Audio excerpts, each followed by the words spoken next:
ಲಂಡನ್ನಲ್ಲಿ ಒಂದು ಸಣ್ಣ ಟ್ರೇಡಿಂಗ್ ಕಂಪನಿಯಾಗಿ ಸ್ಟಾರ್ಟ್ ಆದ ಬ್ರಿಟಿಷ್ ಈಸ್ಟ್ ಇಂಡಿಯಾ ಕಂಪನಿ ನಮ್ಮ ಇಡೀ ಇಂಡಿಯಾನೇ ಆಕ್ಯುಪೈ ಮಾಡೋ ಲೆವೆಲ್ಗೆ ಬೆಳೆಯುತ್ತೆ. ಇದು ಹೇಗೆ ಸಾಧ್ಯ ಆಯಿತು ಅಂತ ಈ ವಿಡಿಯೋದಲ್ಲಿ ನೋಡೋಣ. ಈಸ್ಟ್ ಇಂಡಿಯಾ ಕಂಪನಿ ಮೇನ್ ಆಗಿ ಇಂಡಿಯಾ, ಚೀನಾ ಮತ್ತು ಸೌತ್ ಈಸ್ಟ್ ಏಷ್ಯಾ ಇಂದ ಸ್ಪೈಸಸ್, ಸಿಲ್ಕ್ ಮತ್ತು ಇತರೆ ಗೂಡ್ಸ್ನ ತಂದು ಯುರೋಪ್ ಅಲ್ಲಿ ಮಾರಿ ಅದರಿಂದ ದುಡ್ಡು ಮಾಡಕ್ಕೆ ಸೆಟಪ್ ಮಾಡಲಾಗಿತ್ತು. ಸ್ಟಾರ್ಟಿಂಗ್ ಅಲ್ಲಿ ಡಚ್ ಮತ್ತು ಪೋರ್ಚುಗೀಸ್ ಕಂಪನೀಸ್ ಇಂದ ಇವರು ತುಂಬಾ ಕಾಂಪಿಟಿಷನ್ ಫೇಸ್ ಮಾಡಬೇಕಾಯ್ತು. ಆದ್ರೆ 1610 ರಲ್ಲಿ ಇಂಡಿಯಾದ ಸೂರತ್ ಪೋರ್ಟ್ ಜಾಗದಲ್ಲಿ ಟ್ರೇಡಿಂಗ್ ಮಾಡಲಿಕ್ಕೆ ಪರ್ಮಿಷನ್ ಸಿಕ್ತು.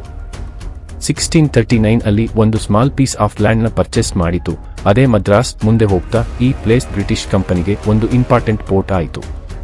1660 ಡಿಪ್ಲೊಮ್ಯಾಟಿಕ್ ರೌಟ್ ಮುಖಾಂತರ ಆಗ ಪೋರ್ಚುಗೀಸ್ ಕಾಲೋನಿ ಆಗಿದ್ದ ಬಾಂಬೆ ಬ್ರಿಟಿಷ್ ಕಂಪನಿಗೆ ಸಿಕ್ತು.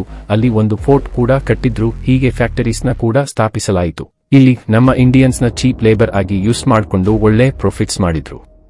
1700s ಟೈಮ್ನಲ್ಲಿ ಬರೀ ಕೆಲವೊಂದು ಪೋರ್ಟ್ಸ್ ಮಾತ್ರ ಇದ್ದಿದ್ರಿಂದ ಅವರ ರೆವೆನ್ಯೂ ಇನ್ಕ್ರೀಸ್ ಆಗ್ತಿರ್ಲಿಲ್ಲ.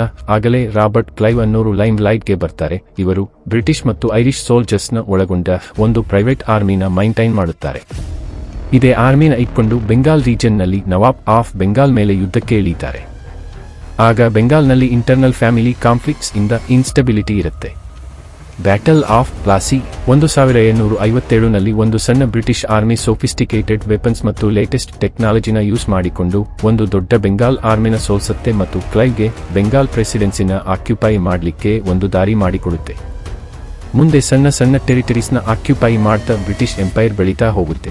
ಆದರೆ ಅವರು ಇಡೀ ಇಂಡಿಯಾನ ಆಕ್ಯುಪೈ ಮಾಡಬೇಕು ಅಂದ್ರೆ 3 ದೊಡ್ಡ ಕಿಂಗ್ಡಮ್ನ ಸೋಲಿಸಬೇಕಿತ್ತು. ಮೊದಲನೆಯದು ಪಾಕಿಸ್ತಾನ ಮತ್ತು ನಾರ್ತ್ ಇಂಡಿಯಾನ ಆಳುತ್ತಿದ್ದ ಮುಘಲ್ ಎಂಪೈರ್, ಸೆಕೆಂಡ್ ಬಂದು ಸೆಂಟ್ರಲ್ ಇಂಡಿಯಾನ ರೂಲ್ ಮಾಡ್ತಿದ್ದ ಮರಾಠಾ ಎಂಪೈರ್ ಮತ್ತು ಮೂರನೇದು ಸೌತ್ ಇಂಡಿಯಾನ ರೂಲ್ ಮಾಡ್ತಿದ್ದ ಮೈಸೂರ್ ಕಿಂಗ್ಡಮ್.